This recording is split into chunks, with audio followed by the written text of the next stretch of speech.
એ અનુભવો તમને ખુરશરૂ કરવા.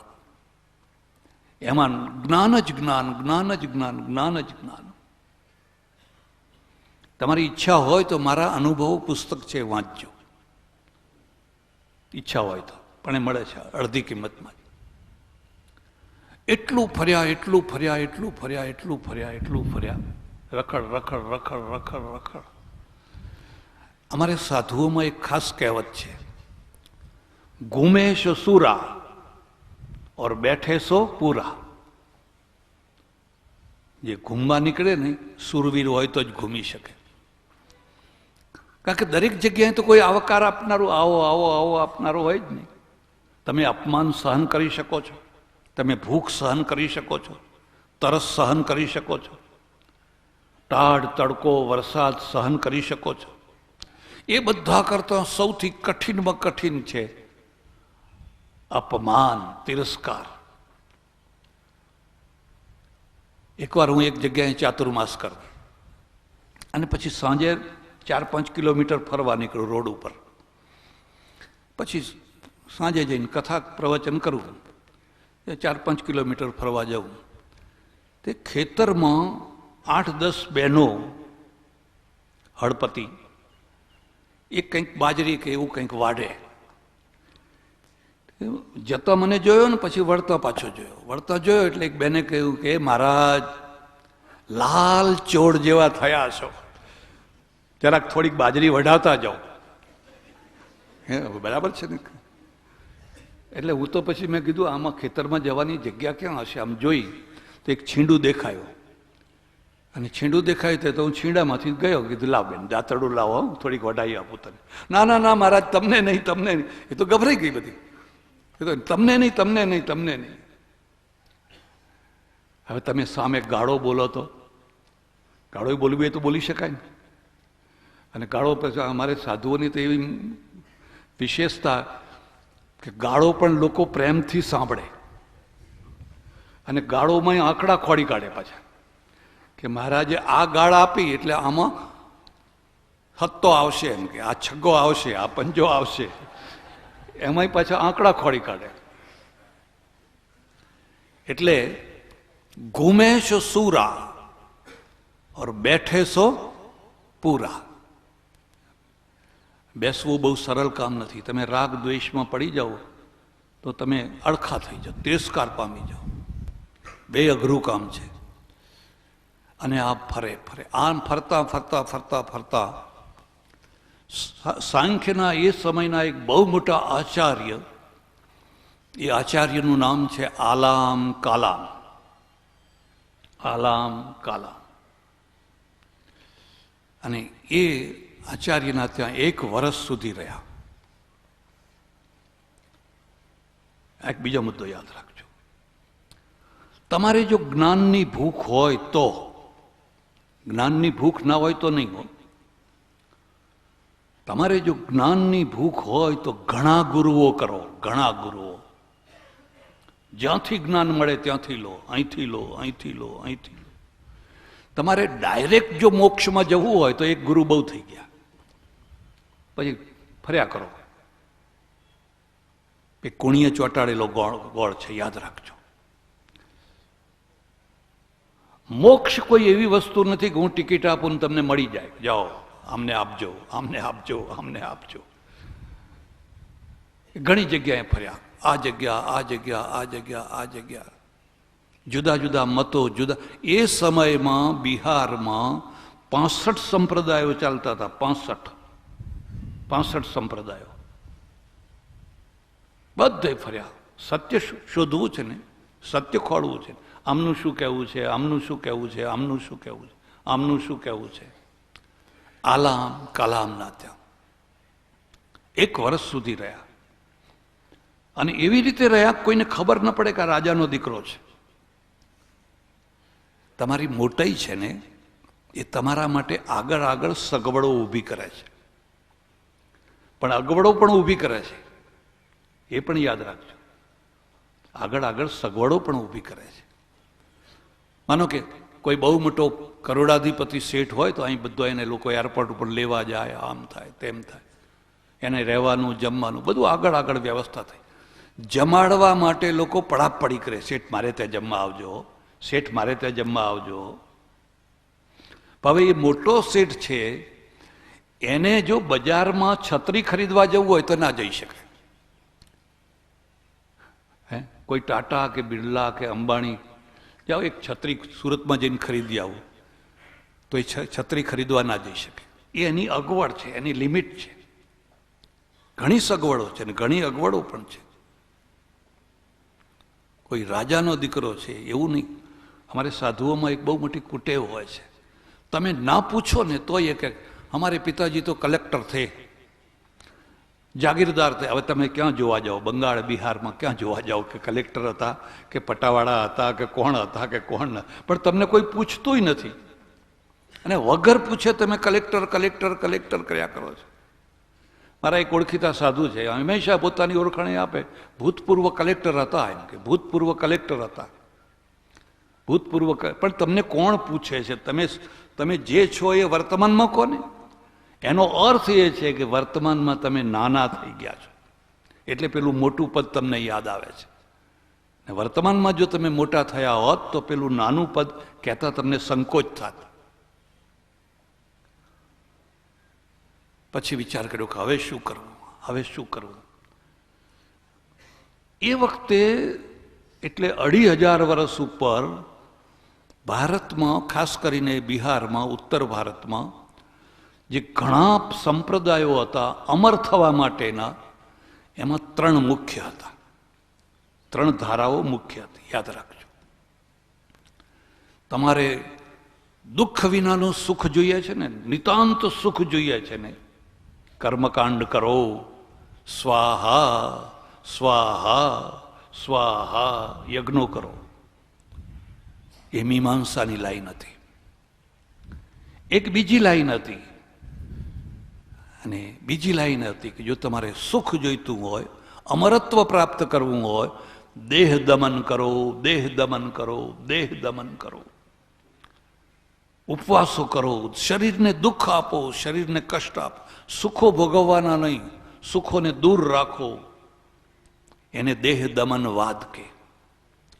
અને ત્રીજો એક માર્ગ હતો, એ માર્ગમાં હતું ના હોમ હવન કરવા છે, ના બહુ દેહ દમન કરવું છે, માત્ર તમારે વિવેક કરવો છે. વિવેક, નોલેજ, જ્ઞાન. તમારે માત્ર જ્ઞાન પ્રાપ્ત કરવું છે. આ 3 ધારાઓ હતી. કર્મકાંડની ધારા બહુ મોટી હતી, આજે પણ છે મોટી. અને દેહ દમનવાદ મધ્યમમાં હતો. અને આ વિવેક માર્ગ જે છે એ બિલકુલ થોડો હતો, બિલકુલ થોડો હતો.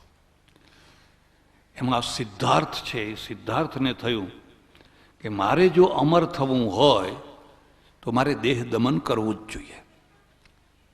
સુખ ને મોક્ષ બે સાથે ના મળી શકે. કાં તો સુખ ભોગવો કાં તો મોક્ષ મેળવો. અને એમણે નક્કી કર્યું કે મારે ઉપવાસ કરવા. તો બોધ ગયા છે, કોઈ વાર તમે ફરતા ફરતા જાઓ તો જજો, જરૂર જજો. બોધ ગયામાં જે વૃક્ષ છે, બોધિસત્વ વૃક્ષ છે, એ વૃક્ષની નીચે કેટલાય આવા અમરત્વ પ્રાપ્ત કરનારા યોગીઓ, સાધકો બેઠેલા, કેટલાય બેઠેલા. એમાં એ જઈને બેસી ગયા.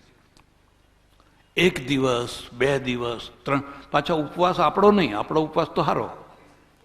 પેંડા ખાઓ, બરફી ખાઓ, દૂધ પીઓ, મોરૈયો ખાઓ, ફલાણું ખાઓ, ખાઓ ખાઓ ખાઓ, મજા કરો. એ નહીં. પેલા માત્ર પાણી જ પીવાનું. 3 દિવસ, 5 દિવસ, 8 દિવસ, 10 દિવસ, 45 દિવસના ઉપવાસ કર્યા. શરીર કાંટો થઈ ગયો, હાડકે હાડકું દેખાય, હાડકે હાડકું દેખાય. અને જ્યારે હાડકે હાડકું દેખાવા લાગ્યું, બરાબર 45મા દિવસે એને ગુરુ મળ્યા. ફરી યાદ કહું છું, બહુ ગુરુવાદ. ગુરુ મળ્યા, સામે ચાલીને આવ્યા. આ વડ છે, બોધિ વૃક્ષ છે ને, અહીંથી રસ્તો જાય છે ને, એ રસ્તામાંથી લોકોની અવર જવર છે. એમાં જે ભરવાડન બાઈઓ છે ને, એ દૂધ વેચીને પાછી ફરી રહી છે. એનો જ્યાં નેસડો હોય, માલ હોય, ત્યાં જઈ રહી છે અને અંદર અંદર વાતો કરે છે. એક બીજી વાત કહું તમને, પુરુષોને મૌન રખાવવું બહુ સરળ કામ છે. હવે સમજી ગયા? આ બહેનોને એમ કેવું તમે મૌન રહો તો બહુ અઘરું કામ છે. તમે લંડનમાં બસમાં બેસો ને તો ધોળિયા બધા બેઠા હોય, ચૂપચાપ બેઠા હોય, પેપર જોતા હોય, કામ જોતા હોય, અક્ષરે બોલે નહીં. આપણા પુરુષો બેઠા હોય તો એ થોડુંક બોલે પણ બહુ ના બોલે. પણ જો બે બહેનો ભેગી થઈ ગઈ હોય, આ બાજુ ચંપાબેન ને પેલી બાજુ લીલાબેન, આખી બસ ઊંચી કરી નાખે, આખી બસ તમારે ત્યાંથી બેઠા બેઠા બૂમો બૂમો પાડ પાડ કરે. એટલે પેલા શિક્ષક હતા ને, શિક્ષક, એ શિક્ષકે એના વિદ્યાર્થીને પૂછ્યું, બોલો ગન એટલે શું? ગન એટલે બંદૂક ને? એટલે પેલા વિદ્યાર્થીએ ગન એટલે પપ્પા. અચ્છા, અને મશીન ગન એટલે શું? કે મમ્મી. હવે છોકરાની પોતાની વ્યાખ્યા છે ને. પેલો પપ્પા બોલે પણ આમ ઠૂસ એકાદ ને પેલું ધડ ધડ ધડ ધડ ધડ ધડ. એમાં આમનો દોષ નથી હો, આમનો દોષ નથી. તમે એમને સમજી નથી શકતા. આખો દિવસ તમે બહાર ને બહાર, 2 દિવસ 4 દિવસ 5 દિવસ બહાર ને બહાર, એ 5 દિવસના બધા કારતૂસ જે અંદર ભેગા થયા હોય, હવે કાઢવા તો ક્યાં કાઢવા? અને નિશાન એક જ જગ્યા છે, બીજું કોઈ નિશાન છે નહીં. એટલે હવે એ બધું 5 દિવસનું જે ભેગું થયેલું હોય ને, ધાડ ધાડ ધાડ, પણ મને ખાવા તો દે.